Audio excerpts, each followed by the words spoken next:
Hi, I am Colonel Shantanu Roy from Fearless Leaders. Today I am going to talk to you on a topic which is liked by everybody and everyone would like to become one of it. That is to be a complete person. And I can vouch that the armed forces or the army can make any human being a complete person because it makes you glow holistically in all aspects. Now you will have heard us speaking on life skill issues, and I have also spoken on the many feats by our esteemed army. I myself have served in the army for 35 years, and on my superannuation was going and getting jobs as director or dean in IIT Jammu and IIM Raipur. But then I thought that when I have served the nation for so long, why get into a 9 to 5 job? So I thought that I should serve the youth and try to motivate them to join the force that I have been so fondly in and given and devoted my time because I was motivated towards it. And also I would like to put it at this stage that we have a third generation family. My father was in the armed forces, he was a medical doctor. I have served the army for 35 years, and my younger son is a young captain in the Corps of Engineers. Now you will think that why I have said that you need to be a complete person and not a complete man, because today in the army, or to be more precise in the armed forces, we have young ladies also joining. We have the first batch of ladies who have joined the National Defence Academy, and also we have the ladies who have joined as soldiers in the Corps of Military Police on a pilot project, and I am sure this project will be successful because the ladies have served very well as army officers or naval officers or even air force officers. There are ladies who have also flown as fighter pilots. Now, as you all must have heard in the news, that the first selection board of the army will be held for the ladies who have got permanent commission, and they will be promoted to the rank of full colonels, and you may find them commanding the battalions also. And I can myself vouch that these lady officers are very meticulous, they go by the book, very dedicated and loyal to the organization. And I myself have had lady officers under me, and I can vouch they have been the best, and they have not let the commanding officer or the unit down at any point of time. Not to say that the men are bad or the gents are bad, they are equally good. Another thing that I can very strongly say that the army makes you a complete person, because I myself joined as a class 12 student in January 1984 to the National Defence Academy, and when I passed out at the age of 21, I can say myself with confidence that I had grown up from a boy to a full man when I passed out of the portals of the Indian Military Academy in December 87. Because these 4 years are so formative that all the life skills that I have been talking about, like motivation, leadership, skills for communication, time management, personality development, work-life balance, and what not that you have heard us in Fearless Leader talking about, are put into you in all frames. You are made to go through so many reels of training, be it weapon training, be it for discipline or time management, and also to make you strong mentally. You are made to undergo camps which are for more than 72 hours with your big packs, walking in the rain, map reading, and also at that point of time you are carrying somebody else's rifles. You are carrying somebody else, pushing them along, and that is how the teamwork is built in. That is the time when you don't even think of leaving your buddy or your course mate behind. And course mate is one mate. It is not like your school friends. They will last with you throughout your life. This shirt that I am putting on and this logo here is of my National Defense Academy squadron, that is the Echo Squadron, and we had a get together a few months back, and we gelled and met like as if we are meeting after ever, and we'll keep meeting forever.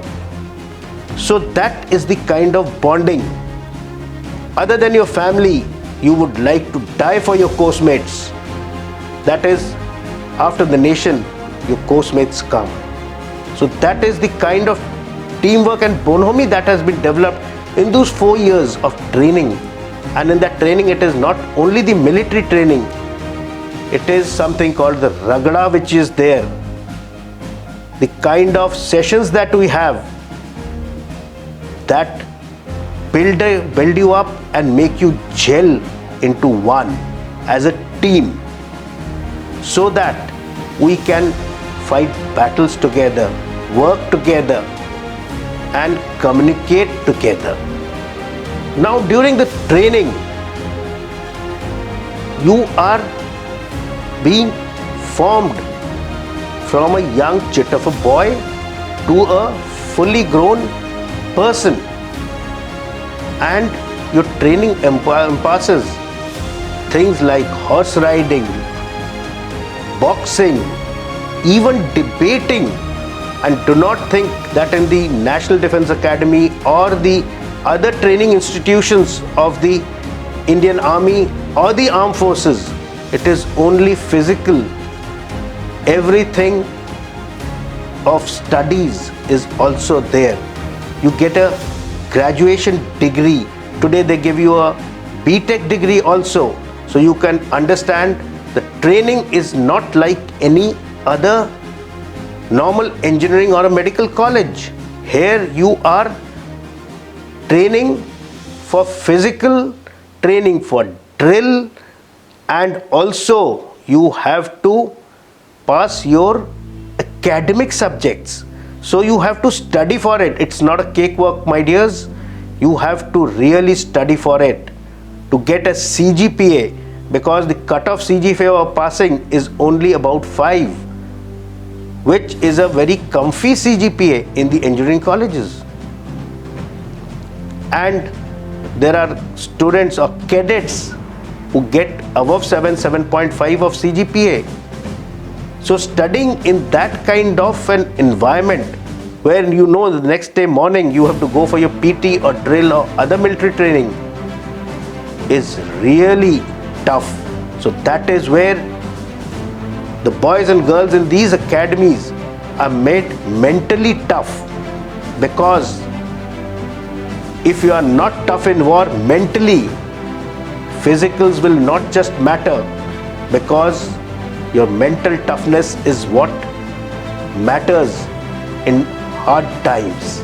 Going back a little before the training, the service selection board through which these young boys and girls are selected to walk through the portals of these military academies when they pass out is called the Service Selection Board, and which is not very easy, because here you are checked out holistically over 4 to 5 days. Initially there is a screening where your psycho, your academic capabilities and your physical capabilities are checked out, and it is the toughest in the national arena, because even the IAS exams just take you out academically. Today, the persons who have been screened out in the service selection board just walk through the first 2-3 rounds of the corporate interviews, because they say that a person who has cleared the SSB is what we require, because he has all the basic requirements of being a good leader, being a good motivated person, and has the other life skills of communication and time management and whatnot. So he just has to go through the HR round. So that is the level of confidence people have in persons who have not even qualified the SSB, because they have gone through the screening and maybe not been able to make it through the 5 days of the service selection board. Now when you have joined as an officer or even a soldier in the army, you are a young person with total raw courage, mental toughness, and also a enthua or a josh which is seeming at the seams and waiting to burst out. And when you walk out of the portals of the academy, integrity, loyalty, and motivation are a part and parcel of your body, because what all you have been taught are the ideals. And I myself, having served in the army for 35 years, can again give it in writing or vouch that this is one of the most ethical services, where corruption compared to the other fields is the minimum, or you can say it is as good as not being there. So motivation is there. Like I can again tell you, my son was an engineering student. When he qualified the SSB, he dropped out of engineering and wanted to follow his dream of becoming an army officer, and that too a 3rd generation. So here he is serving the nation again, like I had and my father had. So I will now tell you in a nutshell how the army or the armed forces make you complete. It makes you complete because the life skills that I have been or we have been talking about, like motivation, leadership, communication skills, time management, not to get stressed out and not to get burnt out, and whatnot. And finally, all these, when put into you, develop a personality with you. And basically, what is personality which we talk about? It is referring to the enduring characteristics and behavior that comprises a person's unique adjustment to life, minded adjustment to life. That is, he is adjusting to the requirements of the environment. Now, coming on to leadership. Here is one aspect where in the army, everybody is a commander. Even a soldier is a commander, because we have something called the platoon commander, which has about 30 people. A section commander commanded by a single striper who commands 10 people. And on the lighter side, we have something called the langar commander also. Langar commander means a langar is where the soldiers have their community meals or the meals are served. So the person commanding that is also an important, because the army walks or rolls on its belly. So if the logistics are not up, if your stomach is not full, gentlemen, you, a hungry soldier, cannot fight a winning battle. So That is what, it is not only the girls who are commanding. Here I would like to put it on record that during Kargil, the maximum casualties were young officers who were leading from the front. We lost about 25 to 26 brave young officers in the rank of lieutenants and captains. If you would have heard my lecture, Kargil was a battalion and brigade level action where frontal attacks were done, and all were led by these young men who were motivated, who had passed out of these portals of the academy. So leadership, motivation is inbuilt or taught during this training. And also here I would like to say that when the troop games are played like football, hockey, handball or any other game, there has to be an officer and a junior commissioned officer as part of the battalion or regimental team. So it is not only the best 11, it is the officer who can also play the best, so that the men can look up to their commanders. And at times there are commanding officers at the rank of colonel also who play as part of the team, so that the team can be motivated and be led well. I myself will give you an instance.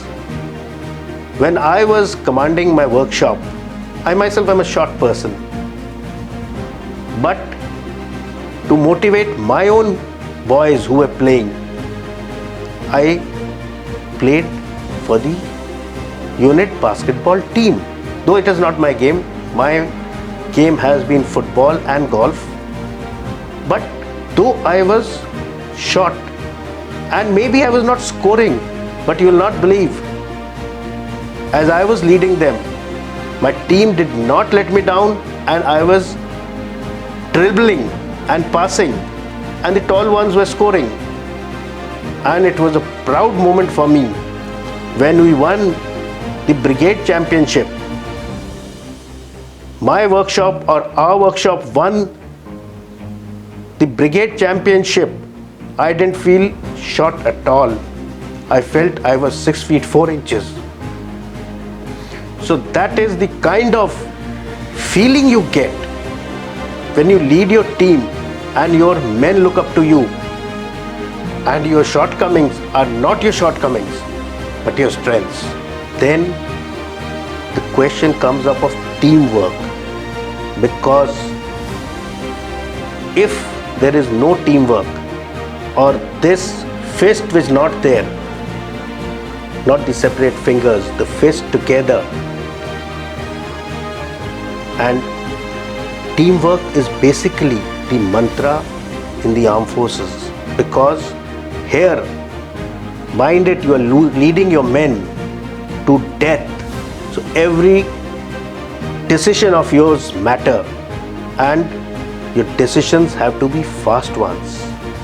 You can't leave your soldiers or your buddy or your teammates behind. So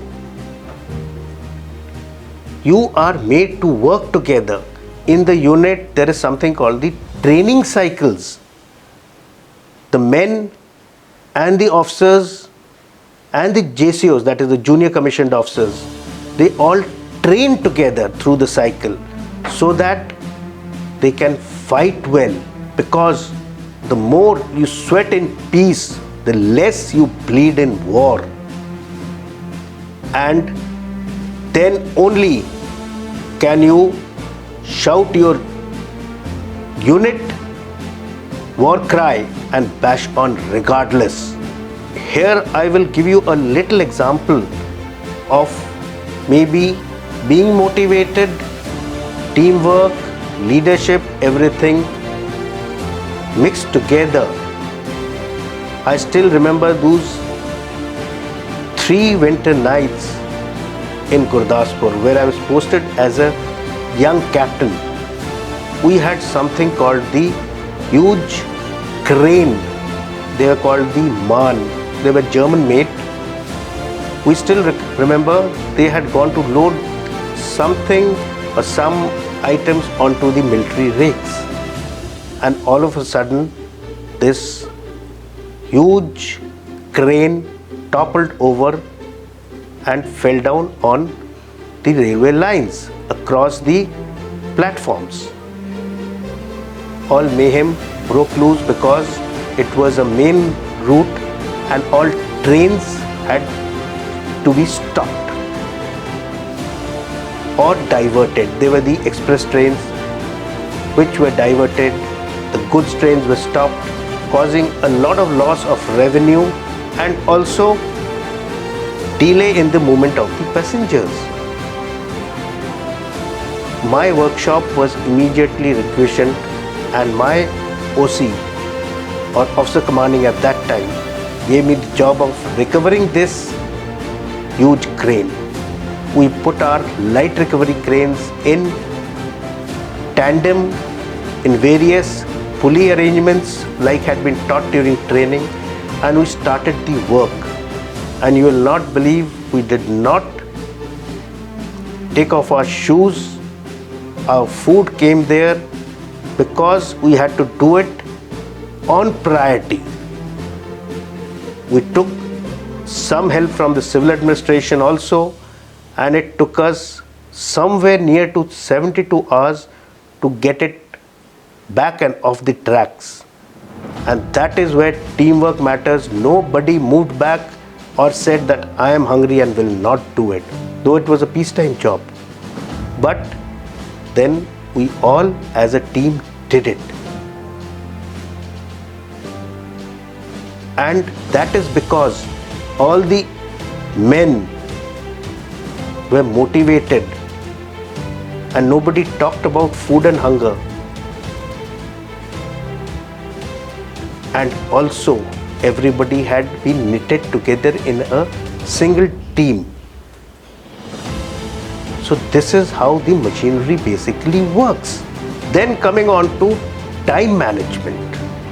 In army, like nowadays in management it is taught JIT, just in time. This was basically a funda which was developed by the armed forces, because if the right work or the right equipment or the logistics don't reach you at the right time, at the right place, in the right manner, it is of no use.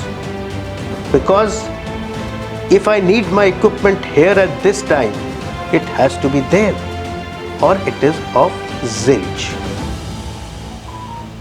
So for these, you have to work fast, decide fast, because decision making is again interlinked with it.